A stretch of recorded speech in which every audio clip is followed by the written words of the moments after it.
Hello नमस्कार दोस्तों, मेरे यूट्यूब चैनल विजन प्रोवाइडर में एक बार आपका फिर स्वागत है। हेलो इंडिया 2020 के तहत हम लेके आए हैं 30 क्वेश्चन। अभी मैंने इसके पैटर्न में थोड़ा परिवर्तन किया है। पहले क्या था मैं 5-5 क्वेश्चन 4 सब्जेक्ट के देता था, लेकिन आज मैंने कहा हिस्ट्री के 10 क्वेश्चन लिए, क्योंकि हिस्ट्री के कम क्वेश्चन कवर हुए हैं और हिस्ट्री से अच्छे खासे क्वेश्चन आते हैं। लेकिन इसी के साथ मैं एक सीरीज और शुरू करने वाला हूं। अगर आप लोग उस पर सपोर्ट करेंगे और कमेंट करके बताएंगे कि शुरू करनी चाहिए या नहीं। मैं चाहता हूं कि एक महीने का जो इम्पोर्टेंट करंट अफेयर्स है, क्योंकि अब पेट का एग्जाम है और यूपीपीसीएस का भी एग्जाम है, जितने भी एग्जाम है लगातार होने वाले। अब लास्ट जनवरी महीने से और अब तक की करंट अफेयर्स कवर करनी पड़ेगी आपको। तो वैसे तो डेली करंट अफेयर्स के बहुत सारे प्रोग्राम चलते रहते हैं, जिनमें रोज 10-10, लेकिन आपको पता है कि डेली करंट अफेयर्स का मैटर अगर आप 6-7 महीने का इकट्ठा करोगे तो इतना ज़्यादा हो जाएगा कि सिर्फ वहीं पर मिलेगा और कुछ पर भी नहीं मिलेगा। और रिवीजन कुछ चीज़ें अच्छी तो बहुत लगती हैं, लेकिन वो अफोर्डेबल नहीं होती, कि मतलब हम उनको साइन नहीं कर सकते, ऐसा नहीं है। तो फिर क्या है, हम चाहते हैं कि एक महीने के लगभग 150 या 150 ऐसे क्वेश्चन इंपॉर्टेंट डिस्कस कर दिए जाएं, जिनसे सब तो नहीं फंसेगा लेकिन ज़्यादा से ज़्यादा फंसने की उम्मीद रहेगी, ताकि आपके पेपर अच्छे हों। और देखिए, चाहे पुलिस का एग्जाम हो चाहे दरोगा का, जितने भी अभी यूपी में एग्जाम हो रहे हैं उनका 2 ट्रेंड याद रखिए। एक तो उत्तर प्रदेश विशेष से बहुत ज़्यादा क्वेश्चन पूछे जाते हैं, दूसरे करंट अफेयर से। बाकी चीज़ें थोड़ी हल्की रहती हैं, लेकिन फिर भी हमको तैयारी तो सभी करनी है। और पेट एग्जाम होने वाला है लगभग सितंबर में होगा, तो उसके लिए एकदम जुट जाइए पढ़ाई पे। तो शुरू करते हैं। करंट की किस सीरीज लाएंगे उसके लिए आप कमेंट करके बताएं कि किस तरीके से लाएं और कौन सी अच्छी रहेगी। तो व्यक्तिगत सिद्धांत का प्रतिपादक कौन था? ये व्यक्तिगत सिद्धांत वही है जिसको हड़प सिद्धांत भी कहते थे, और डलहौजी इससे राज्यों को हड़प लेता था।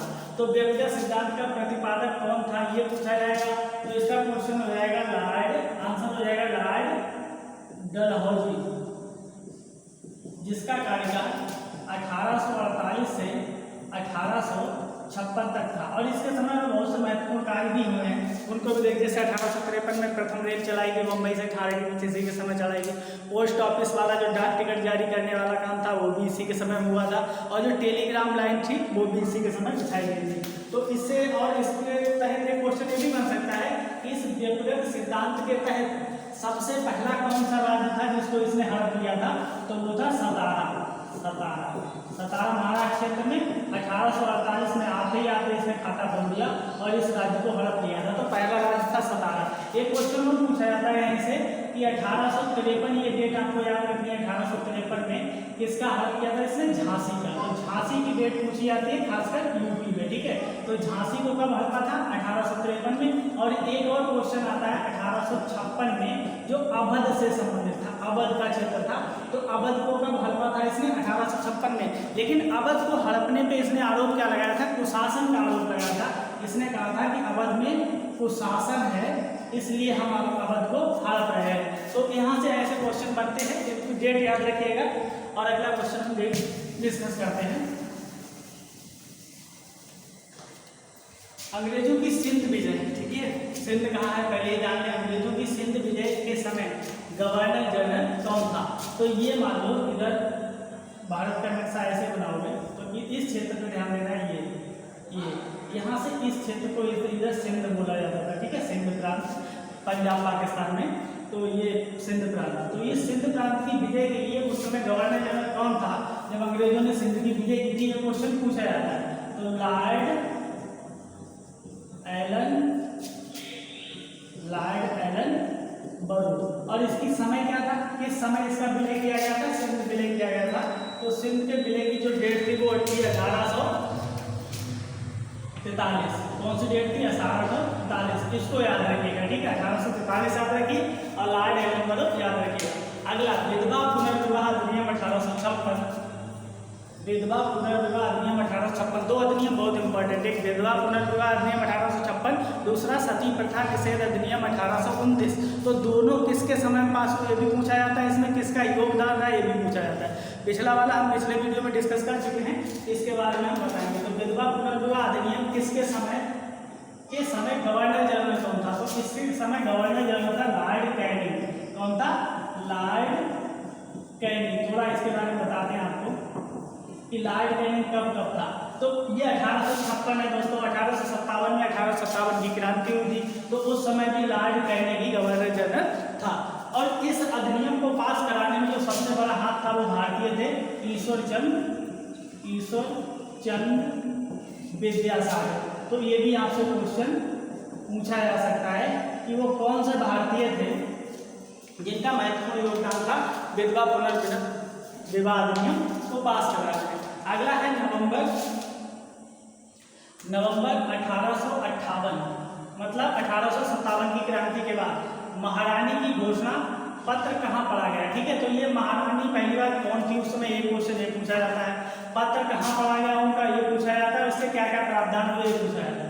तो ये पढ़ा गया आज के प्रयागराज, ठीक है, और ब्रैकेट में इलाहाबाद में, इलाहाबाद, क्योंकि ऑप्शन में दोनों में से कोई भी हो सकता है। तो यहाँ पढ़ा गया 1857 की क्रांति समाप्त हुई, उसके बाद महारानी विक्टोरिया, ये जो महारानी है ये कौन है, इनकी विक्टोरिया का घोषणा पत्र था। किसका था, विक्टोरिया का घोषणा पत्र था। महारानी विक्टोरिया का घोषणा पत्र पढ़ा गया और इसी घोषणा पत्र के आधार पर जो लॉर्ड कैनिंग है वो पहले गवर्नर जनरल था भारत को, इसी घोषणा पत्र के आधार पर उसको वायसराय बनाया गया और भारत का प्रथम वायसराय कौन था, लॉर्ड कैनिंग था। ठीक है, ये भी क्वेश्चन पूछा जाता है। तो यहाँ से एक क्वेश्चन है। अगला, स्थायी बंदोबस्त किसके शासनकाल में प्रारंभ किया गया। तो इस क्वेश्चन को समझने के लिए सबसे पहले आपको देखना पड़ेगा स्थायी बंदोबस्त होता क्या। देखिए, जमींदारी प्रथा से संबंधित था। कैसा था कि इसमें जमींदार को 10 साल के लिए स्थायी रूप से जमीन दी जाती थी। ठीक है, तो ये लॉर्ड कॉर्नवालिस के समय में शुरू हुआ और आपको ये भी ध्यान रखना है कि भू राजस्व व्यवस्था से संबंधित था, जिससे किसानों से लगान वसूला जाता था। तो ये स्थायी बंदोबस्त किससे संबंधित था, भू राजस्व व्यवस्था से। किसके शासनकाल में शुरू हुआ, तो लॉर्ड कॉर्नवालिस के, लॉर्ड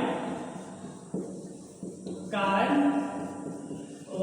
और लॉर्ड कॉर्नवालिस का नाम याद आते ही समय दो बातें जरूर ध्यान आनी चाहिए कि भारतीय सिविल सेवा का जनक किसे माना जाता है और भारतीय पुलिस सेवा का जनक किसे माना जाता है, लॉर्ड कॉर्नवालिस को। और एक बात और, सूर्यास्त का नियम भी इसने ही लागू किया था, लॉर्ड कॉर्नवालिस ने। एक क्वेश्चन कभी पूछ लेता है कि लॉर्ड कॉर्नवालिस की जो समाधि है वो कहाँ पे है या उसकी कब्र कहाँ है, तो इसकी कब्र कहाँ है, गाजीपुर में। ठीक है, गाजीपुर। तो ये भी क्वेश्चन पूछा जाता है। तो लॉर्ड कॉर्नवालिस से 3-4 क्वेश्चन पूछे जाते हैं जो मैंने बता दिया आपको। अगला है चतुर्थ आंग्ल मैसूर युद्ध। 4 आंग्ल मैसूर युद्ध हुए थे। ठीक है, अगर नक्शा पर देखो तो ये मान लो भारत का नक्शा है, तो यहाँ पर जो राज्य पड़ता था, यहाँ पर इसको मैसूर, केरल का कुछ हिस्सा, और ये मैसूर राज्य था उस समय। तो चतुर्थ आंग्ल मैसूर युद्ध के समय गवर्नर कौन था, और चतुर्थ मैसूर राज्य युद्ध से और भी क्वेश्चन करेंगे। तो गवर्नर कौन था, लॉर्ड वेलेजली। गवर्नर कौन था, लॉर्ड वेलेजली था। ठीक है, अब चतुर्थ आंग्ल मैसूर युद्ध हुआ कब, इसकी डेट भी पूछी जा सकती है। तो ये हुआ 1799 में हुआ। ठीक है, किस किस के बीच में हुआ, तो एक तरफ था अंग्रेज लॉर्ड वेलेजली और जो सेना की तरफ से लड़ रहा था। देखिए, ये क्वेश्चन आता है, लॉर्ड वेलेजली अलग है, आर्थर वेलेजली अलग है। आर्थर वेलेजली सेना का नेतृत्व करता था, ये गवर्नर था उस समय। तो आर्थर वेलेजली और लॉर्ड वेलेजली में अंतर रखिए, दोनों अलग हैं। तो युद्ध भूमि में कौन लड़ा, आर्थर वेलेजली, और दूसरी तरफ कौन था, टीपू। ठीक है, टीपू सुल्तान। तो यहाँ से एक क्वेश्चन बन सकता है और इसी युद्ध में टीपू सुल्तान मारा गया। इससे पहले 3 युद्ध और हुए थे, जिसमें 2 में हैदर अली लड़े थे और 2 में लास्ट में टीपू सुल्तान। अगला, ब्रिटिश भारत की राजधानी दिल्ली किस वायसराय के समय में घोषित हुई। ठीक है, पहले ब्रिटिश भारत की राजधानी कलकत्ता हुआ करती थी, तो कलकत्ता से दिल्ली राजधानी किस वायसराय के समय में घोषित हुई। तो ये क्वेश्चन भी पूछा जाता है। तो वायसराय कौन था उस पर, लॉर्ड हार्डिंग। ठीक है, वायसराय लॉर्ड हार्डिंग। ठीक है, लॉर्ड हार्डिंग था वायसराय। अब आपसे एक क्वेश्चन पूछा जा सकता है कि ब्रिटिश भारत की राजधानी दिल्ली बनेगी, इस बात की घोषणा कब हुई। तो दोस्तों, इस बात की घोषणा हुई 1911 में, जो कि आपको पता है 1911 में घोषणा हुई। और 1911 में ही लॉर्ड हार्डिंग ने दिल्ली में तृतीय दिल्ली दरबार, कौन सा दिल्ली दरबार, तृतीय दिल्ली दरबार का आयोजन किया था, जिसमें जॉर्ज पंचम और रानी मैरी की ताजपोशी की गई थी। ठीक है, तो ये यहाँ से क्वेश्चन आते हैं। और आपको याद होगा कि जब लॉर्ड हार्डिंग का काफिला निकल रहा था, तो चांदनी चौक पे जो बम फेंका गया था, वो भी इसी पर फेंका गया था, लॉर्ड हार्डिंग पे। ठीक है, तो इतने सारे क्वेश्चन आप याद रखिए यहाँ से। दिल्ली की राजधानी, हाँ, घोषणा ये बात याद रखिए, घोषित कब हुई, 1911 में, लेकिन बनी कब, 1912 में। ये दोनों डेट याद रखना कि प्रॉपर रूप से काम करना कब शुरू किया? 1912 में, और घोषणा कब हुई? 1911 में। अगला क्वेश्चन हमारा, रैयतवाड़ी व्यवस्था ब्रिटिश भारत के कितने प्रतिशत क्षेत्रफल पे थी? तो रैयतवाड़ी व्यवस्था कितने प्रतिशत क्षेत्रफल पे थी ये पूछ रहा है। लेकिन आपको देखना है कि रैयतवाड़ी व्यवस्था है क्या। रैयतवाड़ी व्यवस्था भी भू राजस्व व्यवस्था है। इसके तहत किसानों से सीधा संबंध स्थापित किया जाता था, उनसे सीधा लगान अंग्रेज लेते थे। और जमींदारी व्यवस्था के तहत क्या था कि अंग्रेज सीधा किसानों से लगान नहीं लेते थे, वो क्या करते थे, उनको जमींदार नियुक्त करते थे कुछ लोगों को, और वो जमींदार लगान लेके अंग्रेजों को देते थे। ठीक है, ऐसे ही महलवाड़ी व्यवस्था थी। ये 3 व्यवस्थाएं पढ़नी पड़ती हैं, जमींदारी, महलवाड़ी और रैयतवाड़ी। तो महलवाड़ी में क्या था, पूरे गांव को, एक महल को इकट्ठा किया जाता था, वहाँ का जो मुखिया था उससे लगान का मतलब कांटेक्ट कर लिया जाता था, या उससे बता दिया जाता था कि आप लगान इकट्ठा करके अंग्रेजों को दोगे, तो उसके बीच में संबंध था। लेकिन रैयतवाड़ी में डायरेक्ट किसान और अंग्रेजों के बीच में लगान लेन देन होता था। तो रैयतवाड़ी व्यवस्था कितने प्रतिशत भाग पे, तो कितने प्रतिशत भाग पे ये क्वेश्चन पूछा जाएगा। तो भाई ये 51% भाग पे थी। कितने प्रतिशत भाग पे, इसको रट लो।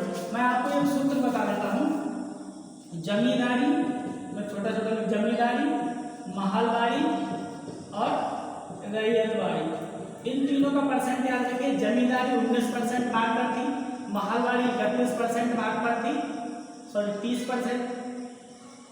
30% भाग पर थी, और रैयतवाड़ी 51% भाग पर थी। और ये पूरे जो ब्रिटिश भारत है उस पर भी, जो ब्रिटिश से अलग जो देशी रियासतें थी उनमें नहीं थी, जो ब्रिटिश का भारत है, जो ब्रिटिश के अंदर में था, उन पे 51% पे थी। तो ये डायग्राम याद रखिए, आपसे यहाँ से क्वेश्चन बन सकता है। अगला क्वेश्चन बहुत इंपॉर्टेंट है कि धन निकासी का सिद्धांत का प्रतिपादन किसने किया? धन निकासी का सिद्धांत किसने दिया? और धन निकासी होता क्या था? देखो, धन निकासी भारत से जो अंग्रेज पैसे ले जाते थे उसके बदले में ब्रिटेन से हमको कुछ नहीं मिलता था। अभी हम ब्रिटेन को पैसे देंगे तो ब्रिटेन हमको कुछ ना कुछ तो देगा, हम व्यापार करेंगे, लेकिन उस समय हमारा पैसा जाता था और मिलता कुछ नहीं था। इसको ही धन निकासी कहते थे। तो इसकी जो व्याख्या की है, इसको बताया होते दादा भाई नौरोजी। देखिए, दादा भाई नौरोजी बहुत इंपॉर्टेंट है, और दादा भाई नौरोजी के बारे में जो कुछ जानकारी हो, इनसे संबंधित एक पेज लो, उस पर लिख लो दादा भाई नौरोजी। फिर इन्होंने कांग्रेस के किसकी अधिवेशन की अध्यक्षता की थी? जैसे दूसरे अधिवेशन की अध्यक्षता की थी कलकत्ता में 1886 में। ऐसे ही और भी अधिवेशनों की अध्यक्षता की। इन्होंने कौन कौन से पत्र लिखे, ठीक है, इन्होंने कौन कौन सी किताबें लिखी, कौन सी संस्थाएं बनाई देश को आज़ाद कराने के लिए। और ये प्रथम व्यक्ति थे, दादा भाई नौरोजी प्रथम व्यक्ति थे जिनका जो ब्रिटेन की कॉमन है, हाउस ऑफ कॉमन्स है, जो निचला सदन है, उसमें चुनाव जीते थे। तो दादा भाई नौरोजी भारत के प्रथम व्यक्ति थे जो ब्रिटेन की हाउस ऑफ कॉमन्स में चुनाव जीते थे। तो एक क्वेश्चन भी पूछा जा सकता है। अगला क्वेश्चन है, कांग्रेस की स्थापना के समय वायसराय कौन था? ठीक है, तो वायसराय कौन था कांग्रेस की स्थापना के समय? सीधा लॉर्ड डफरिन। ठीक है, ये क्वेश्चन भी सीधे सीधे पूछा जाता है, डफरिन। लेकिन यहाँ से बहुत सारे क्वेश्चन, इसने अल्पसंख्यकों का प्रतिनिधित्व, मतलब सूक्ष्म लोगों का प्रतिनिधित्व करने वाली संस्था का लॉर्ड डफरिन ने कांग्रेस को। और इसकी स्थापना कहाँ हुई, कब हुई थी, ये भी क्वेश्चन पूछा जाता है। डेट दिया आपको 1885 में। और कहाँ हुई थी? बम्बई में हुई थी। स्कूल का क्या नाम था? तेजपाल गोपाल दास संस्कृत विद्यालय। ठीक है, तेजपाल गोपाल दास संस्कृत विद्यालय। तो ये बम्बई में हुई थी। तो ऐसे करके इसको याद रखो। और प्रथम अध्यक्ष कौन थे? तो WC बनर्जी थे। और पहले जो सदन, पहली अध्यक्षता हुई, मतलब पहला जो सम्मेलन हुआ था, उसमें कितने लोगों ने भाग लिया था? तो 72 लोगों ने। कुछ फैक्ट ऐसे करके याद कर लो तो आपका काम चल जाएगा। अक्साई चिन्ह किस पठार का भाग है? देखिए, एक क्वेश्चन ये है। अब यहाँ से 11 से लेके 15 तक ज्योग्राफी क्वेश्चन है, तो इनको हल करने के लिए छोटा सा मैप बना लें ताकि आपको ठीक से समझ में आए कि कहाँ पे क्या। ठीक है, कुछ ऐसा। तो अक्साई चिन्ह किस पठार का भाग है? तो अक्साई चिन्ह कहाँ पर है? यहाँ पर। ठीक है, ये है अक्साई चिन्ह। और यहाँ पे है लद्दाख का पठार। कौन सा पठार? लद्दाख का पठार। तो अक्साई चिन्ह किसका भाग है? लद्दाख के पठार का भाग है। ठीक है, तो ये लद्दाख के पठार का भाग है। ठीक है, अक्साई चिन्ह। ये क्वेश्चन पूछेगा किस पठार का भाग है? तो लद्दाख के पठार का भाग है। ठीक है, अगला है सेवराय पहाड़ियाँ कहाँ पर स्थित है? ठीक है, सेवराय पहाड़ियाँ कहाँ पर स्थित है? तो इसका आंसर हो गया तमिलनाडु। देखिए, अब ये है तमिलनाडु। तो यहाँ से पालनी, सेवराय, जावादी, ठीक है, ये सब पहाड़ियाँ पड़ेंगी। तो तमिलनाडु में है सेबराय की पहाड़ी इस क्षेत्र में। और इधर आओगे यहाँ पर तो भाई नीलगिरी, और यहाँ पे अन्नामलाई, और यहाँ पे कार्डगिल। तो ऐसे करके पहाड़ियाँ एक जगह आप याद करोगे तो हो जाएगा। तो ये है तमिलनाडु की, ठीक है। और इसी पर ये सेबराय पहाड़ियों पर एक हिल स्टेशन है, ठीक है, इसको कहते हैं यारकाड।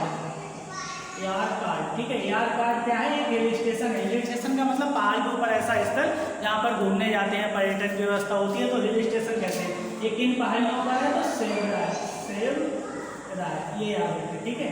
आपको कमेंट करके बताना है कि ऊटी हिल स्टेशन किन पहाड़ियों पर अवस्थित है, ठीक है। ऊटी। अगला, कुल्लू घाटी कहाँ अवस्थित है? तो इससे दो क्वेश्चन बनते हैं। एक तो राज्य पूछ सकता है आपसे कि किस राज्य में अवस्थित है कुल्लू घाटी। तो अगर राज्य पूछे तो हिमाचल प्रदेश, हिमाचल प्रदेश। लेकिन एक ऑप्शन और देता है कभी कभी, किन पहाड़ियों के बीच में है? तो इसको लेंगे धौलाधर और पीर पंजाब, ठीक है, पीर पंजाब। तो इन किन पहाड़ियों के बीच में स्थित है? धौलाधर और पीर पंजाब। इन दोनों में से कोई भी ऑप्शन आएगा आप टिक कर लोगे। राज्य आएगा तो हिमाचल प्रदेश, पहाड़ियाँ आएगी तो धौलाधर और पीर पंजाब के मध्य स्थित है। अगला है बोमडीला दर्रा, ठीक है। बोमडीला दर्रा कहाँ, किस राज्य में स्थित है, ठीक है। तो कहाँ छोड़ो, बोमडीला दर्रा किस राज्य में अवस्थित है? तो ये देखिए, यहाँ पे पड़ेगा आपका बोमडीला दर्रा अरुणाचल प्रदेश में, यहाँ पे पड़ेगा यांग्याम दर्रा, और यहाँ पे पड़ेगा दिखू, और यहाँ, ठीक है। तो ये दर्रे यांग्याम दर्रे से ही होके ब्रह्मपुत्र नदी यहाँ प्रवेश करती है। तो ये है बोमडीला। तो किस प्रदेश में है ये? अरुणाचल प्रदेश में। और मैंने यांग्याम और दिखू बता दिए, तो अरुणाचल प्रदेश, अरुणाचल प्रदेश, ठीक है। अगला क्वेश्चन, भारतीय तटरेखा की कुल लंबाई कितनी है? तो भारतीय तटरेखा की कुल लंबाई कितनी है? तो ये जो भारतीय तटरेखा यहाँ गुजरात से शुरू होती है और ऐसे करके आती है और यहाँ तक पश्चिम बंगाल तक जाती है, तो इसकी कुल लंबाई कितनी है? पता होगा, ज़्यादातर लोगों को कंफ्यूजन आ रहा है। 7516.6 किलोमीटर हो सकता है, कहीं कहीं हो सकता है आपको 7517 दिया हो, ठीक है। तो उसमें कंफ्यूज नहीं होना है, लगभग में एक ही आंसर होगा, ठीक है। या तो ये दिया होगा या ये। अब आपसे अगला क्वेश्चन ये पूछा जाता है कि भारतीय तटरेखा है वो कितने राज्यों की तटरेखा, कितने राज्य भारत के ऐसे हैं जिनकी तटरेखा समुद्र से लगती है, जिनकी रेखा? तो वो 9 राज्य हैं, आपको गिनाए थे, एक बार उनको याद कर लेना। सबसे बड़ी तटरेखा किसकी है? गुजरात की। और सबसे छोटी किसकी है? गोवा की। तो तटरेखा से इतने क्वेश्चन बनते हैं। अगला पॉलिटिक्स क्वेश्चन है, इसमें अविश्वास प्रस्ताव लाने के लिए लोकसभा में कितने सदस्यों की संख्या होनी चाहिए? मान लो सरकार के खिलाफ या मंत्रिपरिषद और सरकार लगभग एक जैसे प्रयोग किए जाते हैं, तो मंत्रिपरिषद के खिलाफ अगर अविश्वास प्रस्ताव लाया जाएगा तो कम से कम कितने लोग होने चाहिए विपक्ष के, तब अविश्वास प्रस्ताव आएगा? ये पूछना चाह रहे हैं। तो कम से कम 50 लोगों द्वारा इसको अनुमोदन किया जाएगा, तब अविश्वास प्रस्ताव आएगा। अगर अविश्वास प्रस्ताव पास हो जाता है तो सरकार गिर जाती है, ठीक है। लोकसभा भंग नहीं होती, केवल सरकार गिरती है, दूसरी फिर कोई दूसरी पार्टी या वही पार्टी सरकार पुनः बना सकती है, ठीक है। तो सरकार गिर जाती है। अगला, भारत में स्वतंत्रता के पश्चात प्रथम मंत्रिमंडल का जब गठन हुआ था तो कानून मंत्री कौन थे? तो ठीक है, तो बाबा साहब अम्बेडकर। तो कानून मंत्री कौन थे? Doctor B.R. अम्बेडकर, ठीक है। तो डॉक्टर B.R. अम्बेडकर प्रथम कानून मंत्री थे। लेकिन यहाँ पे कंफ्यूजन क्यों होता है? देखिए, ये जो प्रथम मंत्रिमंडल का गठन हुआ जो 13 मई 1952 को, ठीक है, जो पहली बैठक हुई थी तब मंत्रिमंडल का गठन हुआ। लेकिन उससे पहले जो अंतरिम सरकार चल रही थी 1946 थे, तो उस मंत्रिमंडल में कानून मंत्री कौन थे? जोगेंद्र नाथ मंडल, ठीक है। अंतरिम सरकार में कौन थे कानून मंत्री? जोगेंद्र नाथ मंडल। और जब स्वतंत्र हो गया देश और चुनाव हुए उसके बाद पहले कानून मंत्री कौन बने? बाबा साहब भीमराव अम्बेडकर, ठीक है। तो ये क्वेश्चन याद होना चाहिए। और आपको कमेंट करके बताना है कि डॉक्टर B.R. अम्बेडकर ने किसको संविधान की आत्मा कहा, ठीक है। तो यहाँ से आपको क्वेश्चन, और संविधान सभा की जो प्रारूप समिति उसके अध्यक्ष भी थे। तो यहाँ से 2 क्वेश्चन बनते हैं। वे कौन प्रधानमंत्री थे जो अपने कार्यकाल के दौरान कभी भी संसद में उपस्थित नहीं हुए? ठीक है, आपको नेगेटिव लगेगा होगा कि भाई कभी संसद क्यों नहीं गए? तो चौधरी चरण सिंह थे। चौधरी चरण सिंह क्यों नहीं गए? क्योंकि इनके कार्यकाल के दौरान थोड़े दिन का कार्यकाल था, ठीक है, 28 जुलाई को शुरू हुआ था और जल्दी खत्म हो गया। तो उस दौरान कोई इसकी बैठक ही नहीं हुई, संसद की, लोकसभा की कोई बैठक ही नहीं हुई जो उसमें जाके उपस्थित होते, तब तक प्रधानमंत्री पद से हट गए, ठीक है, तो इसलिए नहीं है। अगला संविधान संशोधन विधेयक, संविधान संशोधन विधेयक किस सदन में पुनर्स्थापित किया जा सकता है? मतलब दो सदन होते हैं, ऊपर देखो राज्यसभा और ये नीचे लोकसभा, तो किसमें संविधान संशोधन विधेयक प्रस्तुत किया जाता है? पुनर्स्थापित करने का मतलब होता है प्रस्तुत किया जाएगा, रखा जाए, तो इसमें दोनों में, चाहे राज्यसभा में रख दो चाहे लोकसभा में, तो इसका आंसर क्या हो जाएगा? राज्यसभा लोकसभा दोनों, किसी में भी रख सकते हो, ठीक है। ऐसा नहीं कि धन विधेयक की तरह सिर्फ लोकसभा में ही रखा जाएगा, जैसे धन विधेयक किसमें रखा जाता है? सिर्फ लोकसभा में, लेकिन ये संविधान संशोधन विधेयक दोनों में। किस अनुच्छेद के तहत आता है संविधान संशोधन विधेयक? अनुच्छेद 368 के तहत, ठीक है, तो ये याद करने वाली बात है, यहाँ से याद करो। भारतीय निर्वाचन आयोग का प्रावधान किस अनुच्छेद के तहत है? भारतीय निर्वाचन आयोग जो चुनाव करवाता है, ठीक है, किसके? राष्ट्रपति का चुनाव करवाता है, लोकसभा का, राज्यसभा का, विधानसभा का, विधान परिषद का, इन सबका जो चुनाव करवाते हैं वो कौन है? निर्वाचन आयोग। तो इनका जो प्रावधान है वो किस अनुच्छेद के तहत है? 324 से सीधे सीधे पूछा जाता है। और जो निर्वाचन आयोग है उसमें एक मुख्य निर्वाचन आयुक्त होते हैं और 2 सहायक निर्वाचन आयुक्त होते हैं, मतलब 3 लोगों को मिलकर निर्वाचन आयोग बनता है और इसके द्वारा चुनाव, एक चर्चा में भी अभी चुनाव हुआ, तो इसको आपको याद करने की जरूरत है। आज के लिए इतना ही, धन्यवाद।